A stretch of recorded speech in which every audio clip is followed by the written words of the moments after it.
আসসালামু আলাইকুম everyone, welcome back to my channel. আপনারা সবাই কেমন আছেন? আলহামদুলিল্লাহ আমি ভালো আছি। আপনাদের মাঝে আজকে আমি নিয়ে আসলাম অতি সহজ এবং ঝটপট করে কিভাবে গরুর মাংস দিয়ে ভুনা খিচুড়ি রান্না করে খাওয়া যায়, ওটা আজকে আপনাদের সাথে শেয়ার করব। এই জন্য আমি কড়াইতে চুলায় আগে মুগ ডাল আর মুসুরির ডাল নিয়ে নিছি। এখন এটা আমি একটু ভেজে নেব। আমি চুলায় একটা কড়াই দিয়ে দিছি, কড়াইতে তেল দিছি পরিমাণ মতো। তেলটা গরম হয়ে গেছে, এটার মধ্যে আমি কিছু গরম মশলা তেজপাতা দিয়ে দিলাম, আর হচ্ছে পেঁয়াজ বাটা পরিমাণ মতো দিয়ে দিলাম, আর হচ্ছে আদা। আমি এটাকে এখন সুন্দর করে হালকা ভেজে নেব।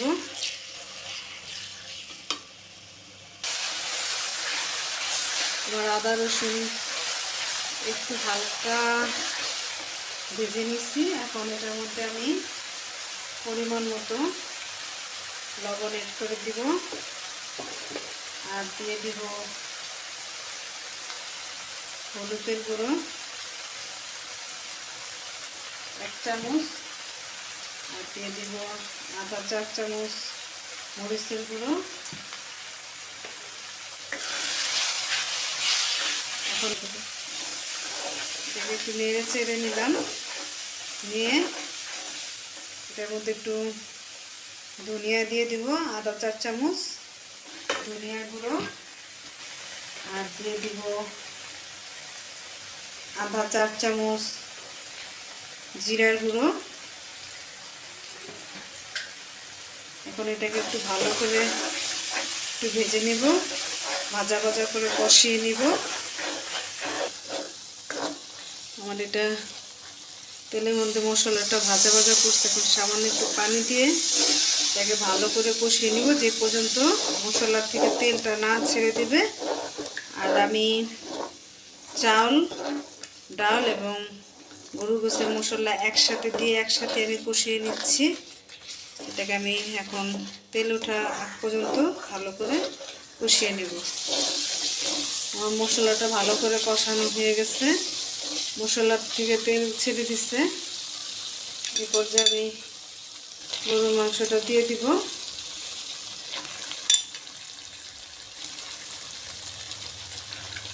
গরুর মাংসটা দিয়ে আমি একটু ভালো করে এটার সাথে মশলাটা কষিয়ে নিব।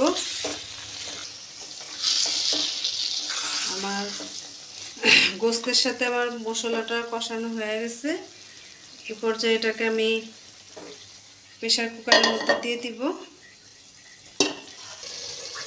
প্রেশার কুকারেতে দিয়ে দিছি মাংসটা। এখন আমি এটার মধ্যে সিদ্ধ হওয়ার জন্য হালকা একটু পানি দিয়ে দিলাম, দিয়ে এটাকে আমি ঢেকে দিব।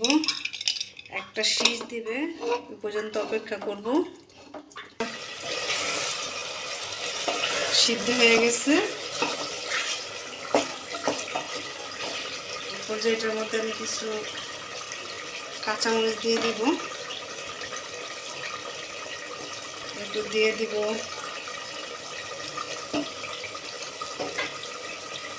চাল আর ডাল আমি ধুয়ে রেখেছিলাম আগে, এগুলো দিয়ে দিব। এখন এখানে আমি আধা কেজি চাল, তার সাথে আমি 2 কাপ ডাল দিয়ে আর 1 কেজি মাংস দিয়ে আমি খিচুড়িটা রান্না করতেছি। ওই পরিমাণে আমি মশলা একবারে কষায় নিছি। আপনারা যে পরিমাণে চাল মাংস নেবেন ওই পরিমাণে মশলা দিয়ে নেবেন। আর হচ্ছে আমার প্রেশার কুকারে যতটুকু ধরবে আমি অতটুকু ওই পরিমাণে আমি চাল ডাল সব কিছু নিচ্ছি। এখন এটাকে আমি সুন্দর করে এটার মধ্যে কষায় দিব।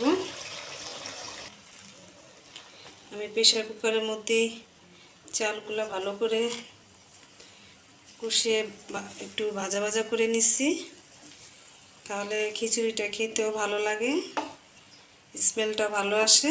এ পর্যায়ে আমি পরিমাণ মতো পানি দিয়ে দিব। যেহেতু প্রেশার কুকারে রান্না করতেছি তাই অল্প করে পরিমাণ মতো পানি দিব, দিয়ে এটাকে আমি ঢেকে দিব।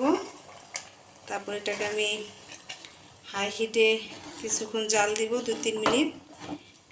মানে শীষটা আসার আগেই আমি এটাকে একেবারে চুলাটা কমিয়ে দিয়ে আমি 5 মিনিট রাখবো।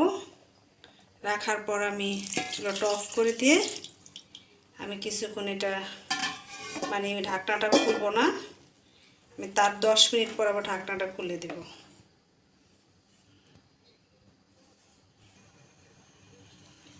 পানিটা যে এই পরিমাণে দিবেন, চালের থেকে একটু অল্প একটু সামান্য একটু উপরে যেন থাকে।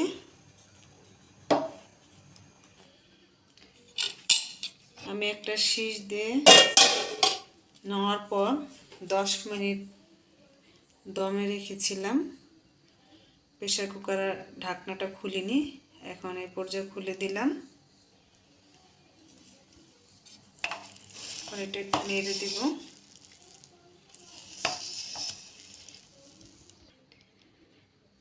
আমি এই খিচুড়িটা অন্য পাতিলে ঢেলে নেড়ে নিছি। দেখেন কত সুন্দর ঝরঝরা হয়েছে খিচুড়িটা। আমার এটা রান্না করা হয়ে গেছে, এখন আমি এটাকে পরিবেশন করে দেব। আমার খিচুড়িটা হয়ে গেছে, আমি পরিবেশন করে দিয়েছি। এখানে আমি লেবু নিয়েছি আর কুচি করে সালাদ করে নিয়েছি। এটা আমার খিচুড়ির সাথে খেতে ভালো লাগে তাই। আর হচ্ছে ফালি আচার, জলপাইয়ের কাঁচামরিচ এবং রসুন দিয়ে তৈরি। এটা খিচুড়ি দিয়ে খেতে অনেক মজা লাগে, আপনারা খেয়ে দেখবেন। আর আমার এই রেসিপিটা যদি আপনাদের ভালো লেগে থাকে, বাড়িতে অবশ্যই তৈরি করে খাবেন। এটা খুব কম সময় এবং চটজলদি করে তৈরি করা যায়। তো আজকের মতো এখানে